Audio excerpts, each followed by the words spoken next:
From First Coast News, this is Good Morning Jacksonville. On the loose, police looking for a suspect in a robbery that happened overnight. A clerk shot in the upper arm. Now police say that they are searching for a man last seen wearing a black hat, black shirt, and red shorts. We also pulled the crime stats from this part of University Boulevard. We'll have that coming up in just a few minutes. And your second big story at 6:30, the White House now fighting a report from the Congressional Budget Office saying that 22 billion people would lose health care coverage under the new plan. We're going to have more on this coming up in 3 minutes. Your third big story this morning, Monday storms may be to blame for this fire. Massive. It's at a home in Nocatee last night. A few neighboring homes had to be evacuated as well. No injuries were reported here, but from a lot more people. The big issue last night, certainly flooding. Check it out. The conditions we saw in Bay Meadows. Very busy there as the rain fell yesterday. So you dealt with blinding rain, but also the blinding splashes there from the puddles on the side. We also saw a lot of flooding in the Springfield neighborhood as well. And for a look at today's forecast, meteorologist Mike Prangley. Wow. Yeah, in fact, we had some 3 to 4 inch rain totals in an hour. Along areas of Bay Meadows to Racetrack Road, even back into Clay County. So that's what we normally would see in about 2 to 3 weeks. So the ground is saturated, and unfortunately, yes, that lightning, it was more intense than normal because we had unusually, yes, high levels of ice in the mid and upper levels of that cumulonimbus cloud. And today, with the lower freezing level, a lot of ice expected. Again, the more ice you have in the cloud, the bigger the separation of the charge and the more lightning. And we are going to see another lightning show, and a light show, it looks like, put on by nature as we head into the afternoon. Frequent lightning. One change today, storms could come earlier, and there's more of a damaging downburst wind threat along with hail. We'll take a look at that. And yes, another busy precision forecast coming up, Katie. Let's get to you in the VyStar Credit Union Traffic Center. Much better on the roads? Oh, so much better. Yesterday was really scary during the evening commute. This morning, much better. This is a live look towards I-10 and I-95, the ramps there near downtown. Now here it looks pretty good, but let's take a look at our traffic maps because we got a report in that area. Now Florida 511 is saying that on I-95 southbound, the right lane near the I-10 exit is blocked, but Florida Highway Patrol is saying the roadway is clear. Now we've got some rain moving through that area, but I'm not seeing delays, so I'm thinking that maybe it's been moved off to the side, but I'll keep watching that area just to be safe. If you're traveling on Atlantic Beach or JTB, seeing some congestion from the stoplights, but not seeing any major slowdowns there. Now, if you're in Orlando, wanted to stress to you that I-95 southbound near Merritt Island area, it is closed because of a fire in that area. Again, this is the Orlando area. This is just if you're traveling south. Back to you.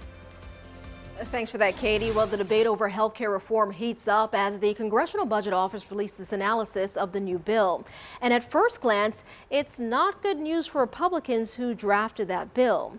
On one hand, it says that the bill would reduce the federal deficit by $321 billion by the year 2026. But it also shows that 22 million Americans would lose health care coverage in that time. Now, Senate Democrats say that means the bill should be pulled from consideration.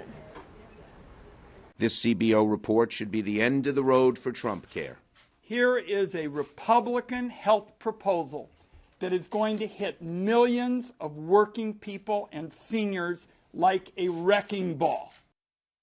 But the White House spoke out against the Budget Office's report, saying in part, quote, the CBO has consistently proven it cannot accurately predict how health care legislation will impact insurance coverage as more and more people continue to lose coverage and face fewer health care choices.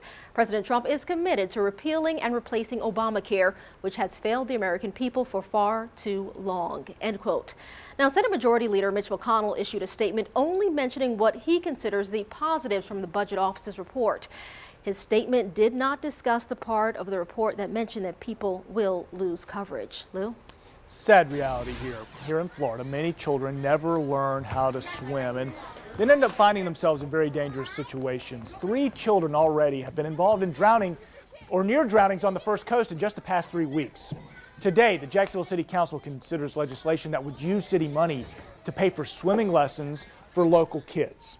So let us take a moment and look at how serious a problem drowning really is in the state of Florida. 1 is already too many, but according to the State Department of Health, Florida loses more children under the age of 5 to drowning than any other state. put in perspective, every year in Florida, the amount of children under the age of 5 who drown could fill 3 or 4 preschool classrooms. So many children. And across the country, the CDC put together statistics on drownings involving children from ages 1 to 4. In the year 2014, drowning accounted for 33% of all deaths in that age range. The only other cause of death that is higher than drowning in that age group comes from birth defects. So the city council proposal would set aside $200,000 of city money to pay for 6,000 lessons for kids ages 3 to 17. The council will meet at 5 o'clock today to begin discussion on this. If the measure is approved, lessons could begin as early as this Saturday. We have an update on an ongoing murder investigation. This is out of Brunswick. Police say they're making progress to find whoever killed Vondell Carson and Christopher Holloman more than a week ago. But officers still need the public's help. The 3 are found dead in their home after they didn't show up to church on the 18th. Now, the $15,000 reward still stands as being offered for any information that leads to an arrest. And new this morning, Florida Governor Rick Scott signed 29 new bills into law on Monday. One of them restores funding for the state's tourism bureau. Now, House Bill 1A fully funds Visit Florida, and the governor says it creates new accountability and transparency measures. The law also includes an $85 million grant fund, which the governor says will bring jobs to the state. Among the other bills the governor signed, he approved a measure to allow parents and guardians to review instructional materials in schools and challenge them if they think they're inappropriate. But the governor vetoed a measure that would require state lottery tickets and lottery ads to carry warnings about gambling. In Jacksonville, a plan to deepen part of the St. Johns River officially gets the green light. The Jacksport Board approved changes to a dredging project Monday. Now the project will deepen the river from 40 feet to 47 feet, and this is over an 11-mile stretch of the river instead of the 13 miles that was initially proposed. Now, the idea is that more cargo ships carrying more cargo will be able to get in and out of the city a little bit deeper there. The St. Johns Riverkeeper filed a lawsuit earlier this year saying that deepening the river is actually going to hurt the environment. And trending online this morning, check this out, a wild call for some JSO officers this week as they have to wrangle an alligator that was blocking traffic on Bay Meadows Road. Can you imagine seeing an alligator on Bay Meadows? Bay Meadows. Now, this video was taken on Sunday. The pictures you see there as well. The officers ended up using a tie-down strap to capture that gator, and then they took it back to a nearby pond to release it safely. Released it safely. Aww. That's encouraging, right? Totally naturally. Just probably got a little confused, got on the road there. I'm the just officers enjoying that are picture. excited. Yeah, we did it. We did it. Got us a gator. That's bragging rights right there. 6:37 is your time, still ahead. A mistake by parents putting their kids' health at risk. The problem more and more parents are running into. We'll tell you about it coming up at 6:52. But first, expect more storms on your Tuesday. Oh boy, here we go. Mike's back with your forecast in just 2 minutes.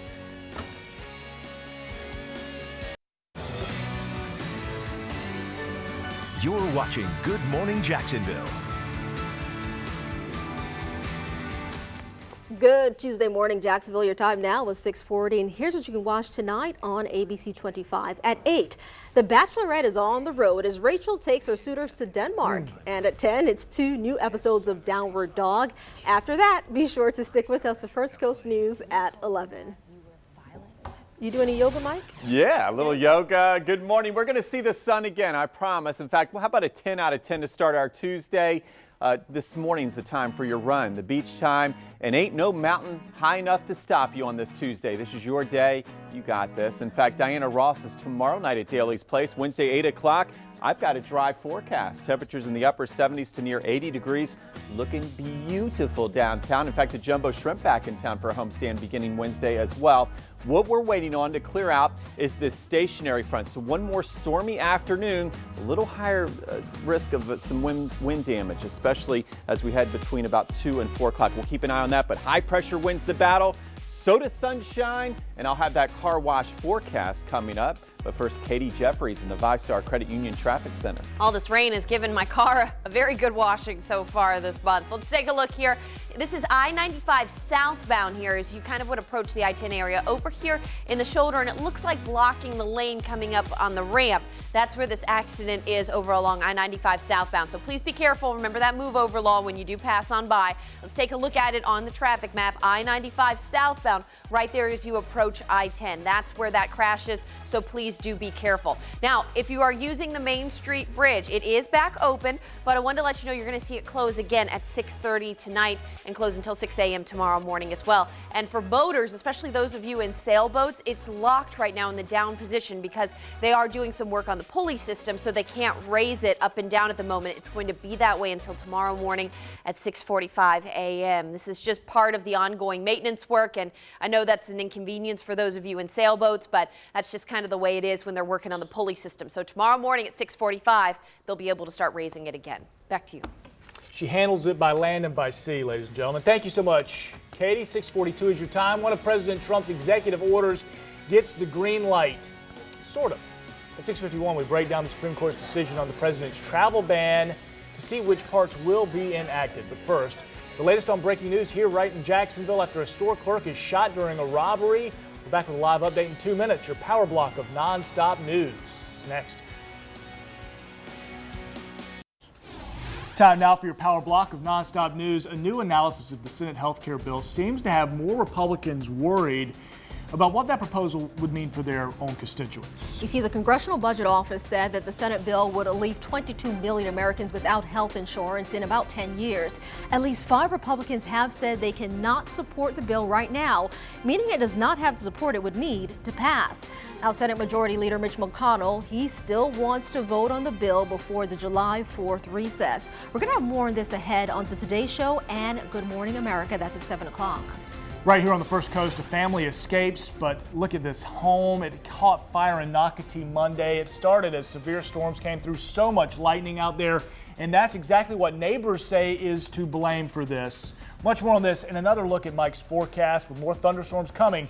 That's in just 2 minutes time here on Good Morning Jacksonville. But first, we must get to some breaking news right here in the River City. Now, police are searching for an armed and dangerous man after that suspect allegedly shot a clerk while robbing a store on University Boulevard. This happened last night. We want to get right out to Alex Osiris. He is live on scene this morning tracking the latest details. Alex.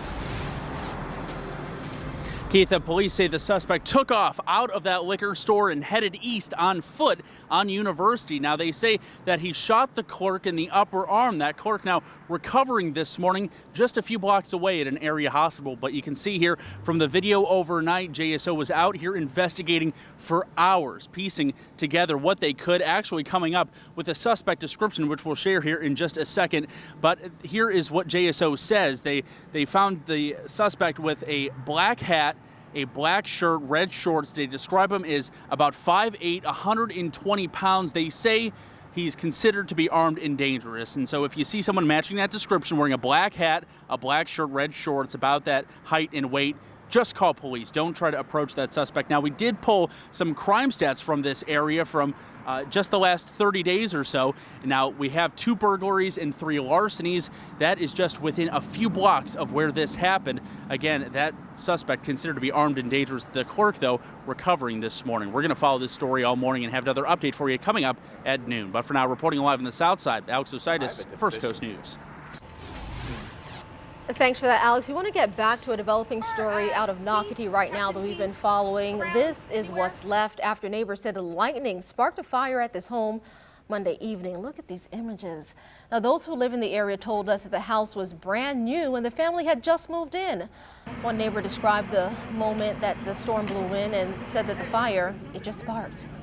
All of a sudden, it just was like lightning. I mean, strike after strike after strike. I could hear just right over here. I mean, it was instantaneous. It wasn't just like a delay. It was just like bam.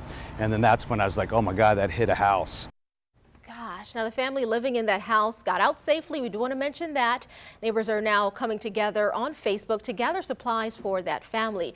And he mentioned lightning strikes. We saw quite a few back-to-back yesterday, Mike. Yeah, it was more intense than normal, that's for sure, and we're going to take a look at that. But first, I wanted to show you, it's nice to see blue skies again, Lou, isn't it, a little bit? The last couple of mornings, we've had these nice sunrises, you know what I mean? But we know what's coming in each afternoon. And there's a look out toward the beach as well, a few more lower level clouds there. The issue, though, the lightning. Thousands of strikes with that particular storm that came through southern Duval, through Clay, and then into St. Johns County. And we verified 3 lightning strikes, 2 humps hitting Duval, 1 in St. Johns. And unfortunately, we could see a repeat this afternoon, maybe a little earlier. And that's because the freezing level is a little lower. We've got an old cold front you can blame, Lou. So it's like a big snowball fight in the cloud, and usually high amounts of ice, positive charge. And then you got the rain and the warmer parts of the lower cloud and an unusual discharge. So yes, we're used to storms in this part of the country, but even yesterday, by our standards, more intense than normal. And we're going to keep an outlook for frequent lightning again this afternoon. A wild weather week continues. So yes, be careful. Don't cross waters and flooded roads that are just covered by water like we saw yesterday. Now, frequent lightning downburst threat a little higher today with that front a little farther south. So that means the damaging wind threat could come as early as 2 o'clock this afternoon. But we can walk the dogs, I think, if you're in Arlington to Jacksonville Beach by 7:30.